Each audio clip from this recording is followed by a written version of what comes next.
அனைவருக்கும் வணக்கம். நாம் 11 சித்தர்களில் ஒருவரான பெயர் பெற்ற கமலமணி சித்தர் பாடி அருளிய ஞானப்பாடல்களை பார்த்து கொண்டிருக்கிறோம். கடந்த பதிவிலே பிரணவம் என்று அழைக்கப்பட்ட அகார உகார மகாரங்களின் சேர்க்கையின் காரணமாக மழை பொழிவாக அமிர்தபானம் சரத்திலே இருந்து இறங்கி வரும் என்பதை கமலமணி சித்தர் சொல்லியதை கேட்டோம். இன்றைய பதிவிலே தொடர்ந்து கமலமணி சித்தர் சொல்லக்கூடிய உன்னதமான ஞான கருத்துக்களை பார்க்கலாம். சிந்திக்க வேணுமென்றால் மதியை பாரு, திறமாக கதிர் பாரு, தீபம் பாரு, பத்திக்கு பிராணாயம் உடனே சித்தி, பாங்கான கண்டத்தில் சோதி காணும், முத்திக்கும் சிலம்பொலியை சொல்லார் சொல்லார், முனையான போரகரே சகமும் காணும், எத்திக்கும் தெரியாதே மைந்தா கேளு, இன்பமுற்று குருபதத்தை இனிதாய்க்காரே. குருபதத்தை காத்து நிற்கக்கூடியவர்தான் ஞான வெற்றியை பெற முடியும் என்பதை கமலமணி சித்தரும் எங்கே சொல்லுகிறார். குருவன்றி வாய்க்காத ஞானம் என்பதை பற்பல சித்தர் பெருமக்களுடைய பாடல்களை வாசித்ததின் வாயிலாக நாம் நன்கு அறிந்திருக்கிறோம். ஞானத்தை சிந்திக்க வேண்டும், ஞானத்தை பெற வேண்டும், ஆன்மாவை சிந்திக்க வேண்டும், பராபரத்தை சிந்திக்க வேண்டும் என்றெல்லாம் நீங்கள் கருதுகிறீர்களா? அப்படி என்றால் நீங்கள் மதியை பார்க்க வேண்டும், சந்திரகலையை பார்க்க வேண்டும். அதனோடு கூட இணைக்கும்படியாக சூரியகளை இணையக்கூடிய அந்த அதிசயத்தை காண வேண்டும். சூரிய சந்திர சேர்க்கையின் காரணமாக புருவ மத்தியத்தில் ஏற்படக்கூடிய பிரகாசமான ஜோதியை பார்க்க வேண்டும். இந்த ஜோதியை பார்க்க வேண்டும் என்றால் நீங்கள் வாசி என்று அழைக்கப்பட்ட பிராணாயாமத்தை சித்தி செய்தாக வேண்டும். பிராணாயாமம் என்பதை முறையாக ஒரு குரு மூலமாக காட்டப்பெற்று சித்தர் பெருமக்களுடைய வாக்கு மீறாதபடியாக பயின்று வர வேண்டும். அப்படி செய்யும் போது கண்டம் என்று அழைக்கப்பட்ட உள்நாக்கு இருக்கக்கூடிய இடத்திலே ஒரு மெல்லிய பிரகாசம் தோன்ற ஆரம்பிக்கும். இந்த பிரகாசம் மெல்ல மெல்ல மேல் நோக்கி எழும்பி புருவ மத்தியத்திலே ஒடுங்கி அங்கே அது மேலும் பிரகாசத்தை அதிகரித்து சிரத்தின் உள்ளே நகர்ந்து சீவனை சென்று சேரும். அப்படி சீவனை சென்று சேர்ந்த போது பிரகாசமான சோதி ஒளி என்பது தெரியும். அந்த சோதி ஒளி மாத்திரமல்ல, முத்தியை தரக்கூடிய எம்பெருமான் ஈசனுடைய ஆனந்த தாண்டவத்தின் ஓசையை கேட்க முடியும். கால்களிலே சிலம்புகளை அணிந்தபடியாக ஆனந்த தாண்டவம் ஆடிக்கொண்டிருக்கிறார் எம்பெருமான் ஈசன். எம்பெருமான் ஈசனுடைய நடனத்தின் காரணமாக வெளிப்பட்ட சிலம்பு ஓசையை நீங்கள் கேட்க முடியும். இதை எப்படி கேட்பது என்கிற ரகசியத்தை சாமானியர்கள் உங்களுக்கு சொல்லித் தர மாட்டார்கள். உண்மையான ஞானத்தை தன்னுடைய அனுபவத்தின் வாயிலாக கண்டறிந்த உத்தம சத்குருமார்களால் மட்டுமே இதை உங்களுக்கு காட்டிக் கொடுக்க முடியும். எந்த பக்கமும் அப்படியும் இப்படியுமாக தெரிந்து குறுக்கு வழியிலே ஞானத்தை பெற்றுவிடலாம் என்று கருதி அலைந்து கொண்டிருக்காதே. உனக்கு ஞானத்தை விற்பனை செய்யக்கூடிய வாசியோக விற்பனையாளர்கள் உனக்கு இதை காட்டிக் கொடுக்க மாட்டார்கள். உண்மையான சத்குருமார்கள் மாத்திரமே உனக்கு இந்த ஞானத்தை காட்டிக் கொடுக்க முடியும். சத்குருமார்கள் உனக்கு ஞானத்தை காட்டிக் கொடுக்க வேண்டும் என்றால் அதற்கான பக்குவத்தையும் ஒழுக்கத்தையும் நீ பெற்றிருக்க வேண்டும். இந்த ஞானத்தை அறிந்து கொள்ள வேண்டும் என்றால், வாசி குறித்தான ஞானத்தை அறிந்து கொள்ள வேண்டும் என்றால் பல திசைகளிலும் எவரிடம் கேட்பது என்று தேடி அலைந்து கொண்டிருக்காதே. உன்னுடைய குருபதத்தை காப்பாற்றி அங்கே நிலை நின்று ஞானத்தை கேட்டு பெற முயற்சி செய். சத்குரு என்று அழைக்கப்படக்கூடியவர் யார்? இதற்கு எந்த சித்தருடைய நூலிலும் சொல்லாத விளக்கத்தை ஞானபிதா சுவாமி சிவானந்த பரமஹம்சர் அவர்கள் அருளி செய்த சித்த வேதத்திலே நாம் கண்டறிந்தோம். அடங்கிய மனமே சத்குரு என்று ஞானபிதா கூறி அருளினார்கள். இங்கே கமலமணி சித்தர் சொல்லக்கூடிய வார்த்தையை ஞானபிதா சொன்ன வார்த்தையோடு ஒப்பிட்டு பாருங்கள். எத்திக்கும் தெரியாதே மைந்தா கேளு, மற்ற திசைகளிலே சென்று தேடிக்கொண்டிருக்காதே, இன்பம் முற்று குருபதத்தை இனிதாய்க்கார் என்று சொல்லுகிறார். அப்படி என்றால் அங்கே இங்கே என்று பல பகுதிகளிலும் அலைந்து திரிந்து உன்னுடைய குருவை தேட வேண்டாம்.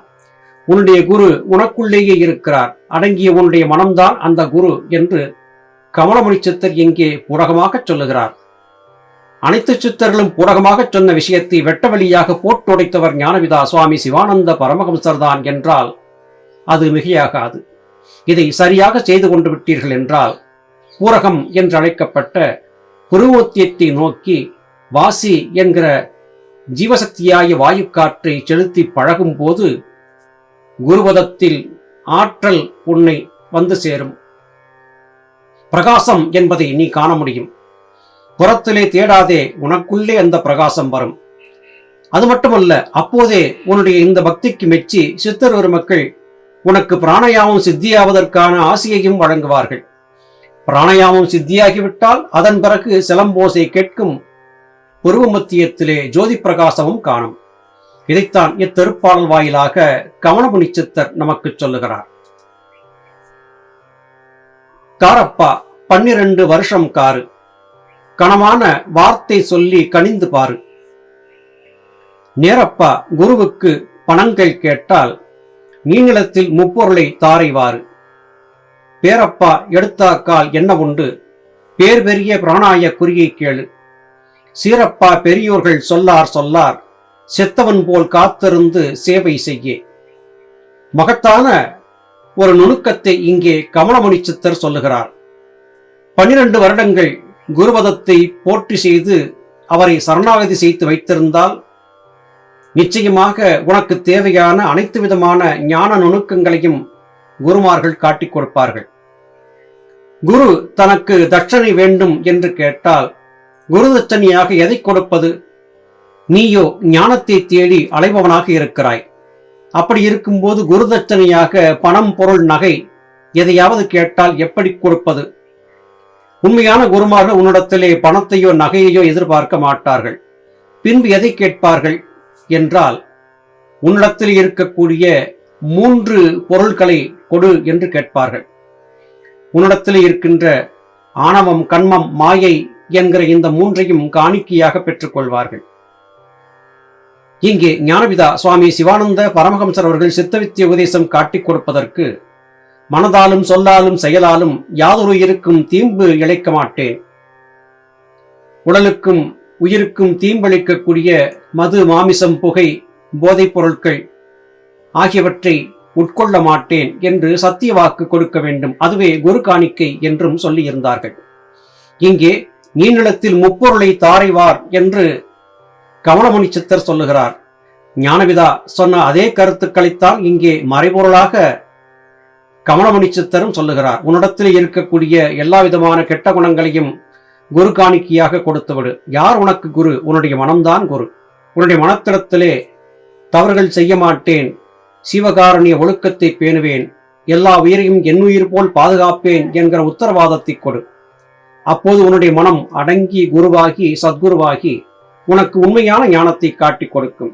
1 வருட காலத்திலே மனம் ஒடுக்கம் பெற்றாலும் கூட 12 ஆண்டுகள் பொறுமையாக காத்திருந்தால் 100 விழுக்காடு உனக்கு தேவையான ஞானம் என்பது கிடைத்துவிடும் என்று கமலமுனி சித்தர் குறிப்பிடுகிறார்.